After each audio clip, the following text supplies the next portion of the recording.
Viewers, আবারও চলে এসেছি আপনাদের কাছে একটি ঘরোয়া পদ্ধতি রান্না নিয়ে।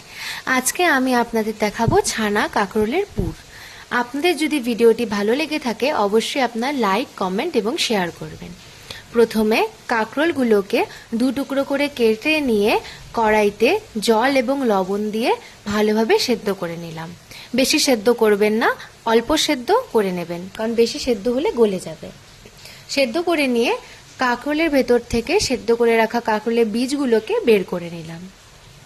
এরপরে মিক্সার গ্রাইন্ডারে কাঁকরোলের সেদ্ধ করে রাখা বীজ, পেঁয়াজ, টমেটো, লঙ্কা দিয়ে একটি পেস্ট তৈরি করে নিলাম।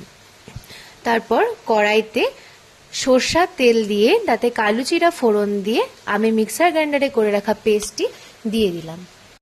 তাতে পরিমাণ মতো হলুদ, লবণ এবং পোস্ত বাটা দিয়ে ভালো করে ভেজে নিলাম।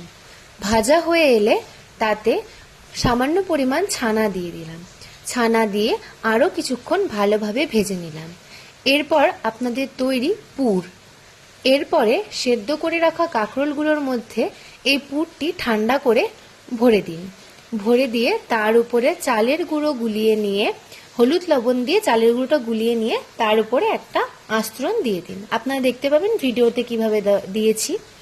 দিয়ে এবার কড়াইতে সরষার তেল দিয়ে, তেলের পরিমাণটা একটু বেশি দিয়ে তাতে কাঁকরোলগুলো ভালোভাবে ভেজে নিন।